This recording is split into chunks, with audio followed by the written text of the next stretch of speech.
Hello friends, कैसे हैं आप सब लोग। आशा करता हूं कि आप सब लोग बहुत अच्छे होंगे, मस्त होंगे, स्वस्थ होंगे। दोस्तों, अगर आपने आरआरबी का कोई भी फॉर्म भरा है, आरआरबी एनटीपीसी ग्रेजुएशन लेवल या 12th लेवल या इसके अलावा आरआरबी ग्रुप डी का अगर आपने फॉर्म फिल किया है तो उसके एग्ज़ाम की डेट जैसे जैसे आती है तो आप ये सोचते हैं, अगर आप फ्रेश हैं, अगर आपने कई बार रेलवे के एग्ज़ाम दिए हैं ऑनलाइन तो आपको तो दिक्कत नहीं है, आपको सब कुछ पता है। लेकिन आप फ्रेश हैं तो आपको डर लगता है कि ऑनलाइन एग्ज़ाम किस तरीके से देना है, क्या क्या कंडीशन होती है, कैसे लैंग्वेज चूज़ करनी होती है, और अगर क्वेश्चन हम उसका आंसर कर देते हैं तो कैसा दिखता है, या कैसे पता चलता है कि वो आंसर हमने कर दिया, नहीं किया तो कैसा पता चलता है, कितने क्वेश्चन किए ये कैसे पता चलता है स्क्रीन पर। तो ये सब बातें मैं इस वीडियो में आपको बताऊँगा। इसके अलावा कैसा पैटर्न रहने वाला है, किस तरीके के क्वेश्चन आपके सामने आने वाले हैं, ये सारी बातें मैं इस वीडियो में करूँगा। क्योंकि ग्रेजुएशन लेवल वाला जो आरआरबी एनटीपीसी का फॉर्म है उसकी एग्ज़ाम डेट आ गई है और ये 5 जून से शुरू हो जाएगा। तो इसलिए आरआरबी एनटीपीसी की वेबसाइट पर आपको एक मॉक टेस्ट देखने को मिल जाएगा। आरआरबी ने इसको जारी कर दिया है, तो इसी मॉक टेस्ट के थ्रू मैं आपको बिल्कुल अच्छे से बताऊंगा। जब आप एग्ज़ाम हॉल में जाएंगे तो इसी तरीके का बिल्कुल आपको इंटरफेस दिखाई देगा, है ना। जो इंस्ट्रक्शन इसमें है वही इंस्ट्रक्शन आपको वहाँ पर भी दिखाई देंगे। तो आप इस वीडियो को आखिर तक ज़रूर देख लेना। अगर आपके मन में कोई भी डाउट है तो सारे डाउट आपके यहाँ पर क्लियर हो जाएंगे। आपके मन में कोई भी हेजिटेशन है वो हेजिटेशन आज मैं आपकी बिल्कुल ख़त्म कर दूंगा। इसलिए बस आप वीडियो को ध्यान से देखो, चाहे आप फ्रेश हो, चाहे आप एग्ज़ाम भी अगर दिए हैं तो भी आप इसको ज़रूर देख लो। इसमें मैं आपको बताऊँगा कैसा पैटर्न, क्या सब कुछ बातें हम इसमें करेंगे, क्या नहीं करना वो भी बताऊँगा। तो बने रहो मेरे साथ में। चलो शुरू करते हैं आज का वीडियो हम। दोस्तों, जब आप एग्ज़ाम हॉल में जाएंगे तो आपके सामने जो लैपटॉप होगा उस पर बिल्कुल इसी तरह का इंटरफेस दिखाई दे रहा होगा। राइट साइड में आपका यहाँ पर फ़ोटो लगा होगा और यहाँ पर कैंडिडेट नेम आपको दिखा रहा होगा और सब्जेक्ट में यहाँ पर आरआरबी एनटीपीसी ग्रेजुएशन लेवल यहाँ पर दिखा रहा होगा। और इधर आपको ये सिस्टम नेम या सिस्टम का कोड जो होगा आपका वो यहाँ पर दिखाई देगा। ये सब चीज़ें मायने नहीं रखती है। अब यहाँ पर लॉगिन करने के लिए यहाँ पर आपका रोल नंबर डालेंगे या ऑटोमेटिकली पड़ा हुआ होगा, पासवर्ड वहाँ पर बताया जाएगा, डेट ऑफ बर्थ है या जो भी वो बताएंगे वहाँ पर इन्विजिलेटर जो होंगे, और उनके इंस्ट्रक्शन को आप फॉलो करते रहना और फिर आपको लॉगिन पर क्लिक करना होगा। अब देखो दोस्तों, जैसे ही आप लॉगिन पर क्लिक करेंगे तो आपके सामने इस तरीके का इंटरफेस आ जाएगा। राइट साइड में आपको दिखाएगा कौन सी लैंग्वेज में आप ये इंस्ट्रक्शन पढ़ना चाहते हैं। आप इंग्लिश चूज़ कर सकते हैं या हिंदी या जिस भी लैंग्वेज में, यहाँ पर सारी लैंग्वेज ये दी हुई है। मान लीजिए अभी मैंने हिंदी किया तो अब यहाँ पर हिंदी आ गया। अगर मैं इंग्लिश करूँगा तो इंग्लिश में आ जाएगा। चलो मैं हिंदी में ही देख लेता हूँ। जैसे सामान्य निर्देश जो हो गए, यहाँ पर लिखा होगा कि परीक्षा की अवधि कुल 90 मिनट की है, प्रश्नों की संख्या 100 है और प्रश्न जो है वो वस्तुनिष्ठ मतलब ऑब्जेक्टिव है। और ये भी समझ लीजिए कि 1/3 इसमें निगेटिव मार्किंग भी रहने वाला है। अब इसमें इंस्ट्रक्शन लिखा है कि अपने उत्तर को सेव करने के लिए, सहेजने के लिए सेव एंड नेक्स्ट पर क्लिक करना है। मैं बताऊंगा अभी आपको बटन। और भाषा के बारे में लिखा है कि आप आवेदन भरते समय चुनी गई भाषा वो हिंदी इंग्लिश कोई भी कर सकते हैं, वो ये सब चीज़ें देखने की ज़रूरत नहीं है। और टाइम लेफ़्ट के रूप में प्रदर्शित वो टाइमिंग आपकी चलती रहेगी, वो भी मैं अभी दिखाऊँगा। अब आपको ये देखना ज़रूरी है। देखो यहाँ पर जो 1 लिखा है मैं आपको अभी दिखाता हूँ।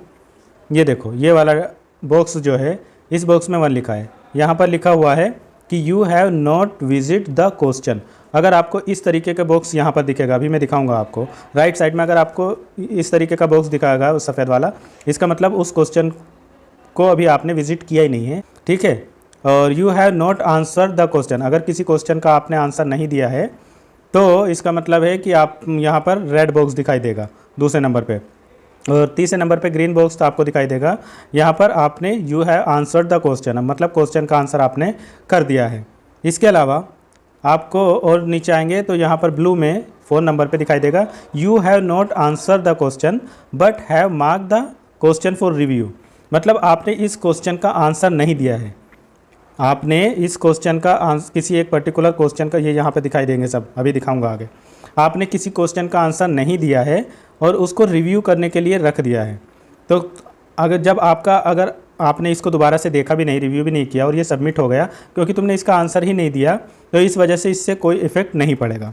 अब अगला 5वें नंबर का कॉलम ब्लू में ही आता है, लेकिन यहाँ पर लिखा होता है you have answer the question and marks for review, this will be consider for evaluation. इसका मतलब ये हुआ आपने क्वेश्चन का आंसर तो दिया और उसको दोबारा देखने के लिए, समीक्षा करने के लिए रिव्यू कर दिया। तो अगर आपने इसको दोबारा नहीं देखा, मान लीजिए आपका क्वेश्चन आपको थोड़ा सा डाउट लग रहा था आप उसको चेंज करना चाहते थे, तो आंसर तो थोड़ा सा डाउट था, आपने आंसर दे दिया था, लेकिन आप उसको रिव्यू करना चाहते थे, बट आपके पास में बाद में टाइम नहीं मिला, आपने रिव्यू नहीं किया, तो आपका ऑटोमेटिकली क्योंकि सबमिट हो जाता है। इसका मतलब ये वाला आंसर आपका जो आपने टिक किया है वही माना जाएगा। ठीक है, अब ये गलत हो या सही हो, ये अपने आप ऑटोमेटिकली वहाँ पर कंसिडर किया जाएगा।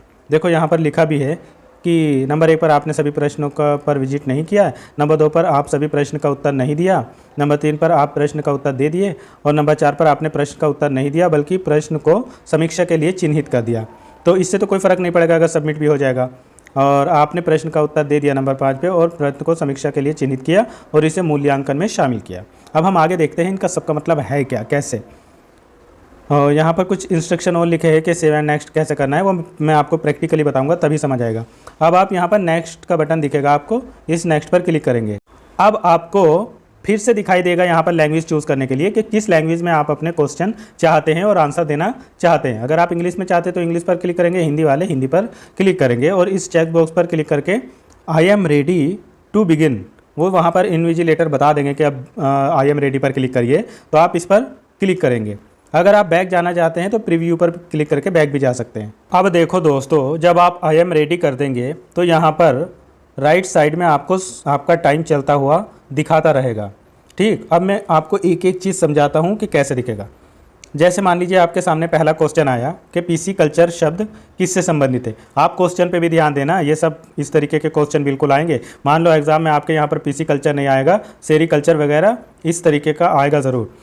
तो आपको पीसी कल्चर वाले का मधुमक्खी पालन है या मत्स्य पालन है, रेशम कीट है, आपको इसका आंसर नहीं आ रहा, मान लीजिए कुछ देर के लिए आपने इसको छोड़ देना है, ज़बरदस्ती नहीं करना क्योंकि नेगेटिव मार्किंग है। सीधा सेव एंड नेक्स्ट पर राइट साइड में जहाँ पर लिखा है सेव करे पर क्लिक कर देंगे। इसका मतलब यहाँ पर आपको राइट साइड में दिख रहा होगा, मैं अभी आपको दिखाता हूँ।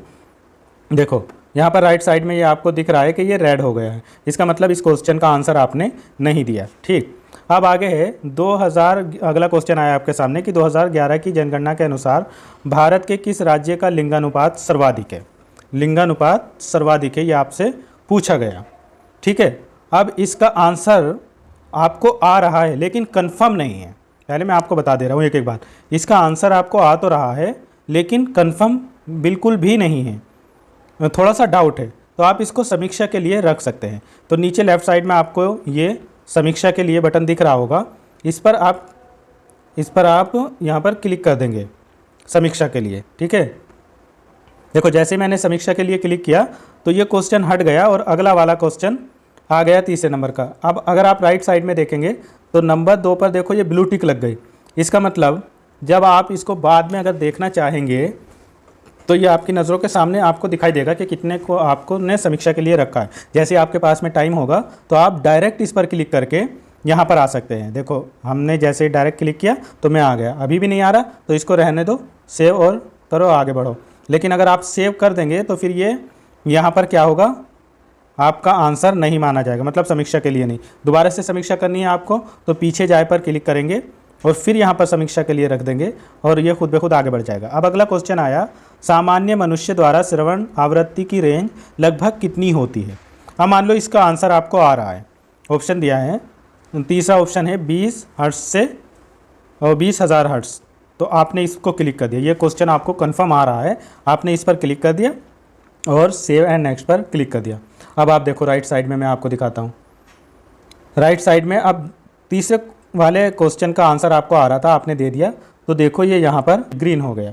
ग्रीन का मतलब है आपने आंसर दे दिया, रेड का मतलब है आपने आंसर नहीं दिया, और ब्लू का मतलब है कि आपने आंसर अभी समीक्षा के लिए रख दिया। जब आपका मन होगा, टाइम जैसे 2-3 मिनट आपके पास बचेगी तो इन पर क्लिक करके आप इसका आंसर देना चाहेंगे तो दे देंगे, वरना आगे बढ़ जाएंगे। अब एक चीज़ और आती है, आपके सामने अगला क्वेश्चन आ गया कि निम्न में से कौन मुगल बादशाह अकबर के नवरत्न में शामिल नहीं थे। अब इसमें ऑप्शन दिया है तानसेन, अबुल फजल, बैरम खां, बीरबल। अब इसमें आपको ऐसा लग रहा है कि बैरम खां शायद नहीं थे, हाँ नहीं थे, आपको कंफर्म है, 99% कंफर्म है, 1% आपको थोड़ा सा डाउट है। आप सोच रहे हैं कि ये जैसे ही मुझे याद आएगा क्वेश्चन करते करते मैं इसको कंफर्म कर दूंगा। तो अब आप इसने आंसर तो आपने दिया और इसको समीक्षा के लिए रख दिया। अब यहाँ पर देखिए 4 नंबर का क्वेश्चन जो है राइट साइड में आप देखेंगे कि यहाँ पर ब्लू टिक पर एक ग्रीन निशान भी बन गया है। इसका मतलब आप इसका आंसर दे चुके हैं। आप इसको दोबारा ज़रूर देखिए, आप देखें या ना देखें आपका ये कंफर्म मान लिया जाएगा। अगर आपको लग रहा है बाद में थोड़ा सा टाइम बचा और आपको लग रहा नहीं ये गलत है, इसका आंसर मुझे पता ही नहीं है, तो आप इस पर डायरेक्ट क्लिक करेंगे और यहाँ पर इस पर दोबारा से क्लिक कर देंगे, ये आंसर आपका यहाँ से हट जाएगा। फिर सेव एंड नेक्स्ट पर क्लिक करेंगे। मैं बहुत अच्छे से मैंने आपको समझा दिया कि इनका मतलब क्या क्या होता है। अब आप मान लीजिए प्लासी का युद्ध कब हुआ, आपको पता है कि ये 1757 में हुआ, बस आप टिक कर देंगे और सेव एंड नेक्स्ट पर क्लिक कर देंगे। और आपको जैसे आप मान लीजिए 100 करते करते, जैसे आपने लैक्टिक अम्ल का किस में होता है, नींबू में होता है, तो आप आगे बढ़ गए, आपने सारे क्वेश्चन कर लिए, कुछ क्वेश्चन आपने छोड़ दिए, मान लो विजिट ही नहीं किया किसी पे, आप डायरेक्ट आगे बढ़ गए, या अभी आपके कितने क्वेश्चन बचे हुए हैं जो आपने नहीं देखे, ये यहाँ पर दिखाता रहेगा राइट साइड में, और किसने क्वेश्चन कर लिए ये भी दिखाता रहेगा, और कौन सा रिव्यू के लिए है वो भी। अब मान लीजिए 2 नंबर का आपने रिव्यू के लिए छोड़ा था, आप इसको करना चाहते हैं, तो डायरेक्ट आपको बार बार पीछे नहीं जाना पड़ेगा, आप डायरेक्ट इस पर ही टिक कर देंगे तो आप यहाँ पर आ जाएंगे। अब मान लो आपको पता है कि सर्वाधिक लिंगानुपात सर्वाधिक कहाँ था, तो मान लीजिए आपको केरल इसका आंसर पता है, सेव कर देंगे और आगे बढ़ जाएंगे सीधा। फिर आप ऐसे ही नेक्स्ट करके, अब अगले क्वेश्चन आपको 10 नंबर पे जाना है, तो 10 वाले क्वेश्चन पर क्लिक कर देंगे, आपके सामने 10 आ जाएगा। लैक्टिक अम्ल का फिर आ गया नींबू, तो यहाँ पर क्लिक करके फिर सेव कर देंगे। तो इस तरीके से आपको सब करना है, घबराने की ज़रूरत नहीं है। बहुत इसमें एक सुविधा यह है कि कोई क्वेश्चन नहीं आ रहा होता है तो हम उसको समीक्षा के लिए छोड़ सकते हैं और लास्ट के कुछ मिनट बाद उन पर टिक कर करके उनको देख सकते हैं। अब देखो, मैं पैटर्न की बात कर रहा था दोस्तों, जैसे अब ये तो आपने सब समझ ही लिया, इसका मतलब तो सब समझ गए, ब्लू हो गया, रेड हो गया या सफ़ेद हो गया तो अभी आपने विजिट ही नहीं किया, और ग्रीन है तो आपने आंसर दे दिया, और रेड है तो आपने आंसर ही नहीं दिया, और ब्लू है तो आपने समीक्षा के लिए छोड़ा है। और ब्लू के साथ में अगर इस तरीके की टिक है, यहाँ पर ब्लू में मैं दिखाता हूँ, मान लीजिए मैंने इसका आंसर दिया और समीक्षा के लिए छोड़ दिया, फिर हाँ अगर ब्लू के साथ में ग्रीन भी है तो इसका मतलब आपने इसका आंसर दे दिया है। आप इसको एक बार देखना चाहते हैं तो इसको ज़रूर देख लीजिए, अगर आपको कंफर्म नहीं है तो इसको हटा दीजिए, कंफर्म है तो कंफर्म करके आगे बढ़ जाइएगा। ठीक है, इस तरीके से आप कर लेंगे।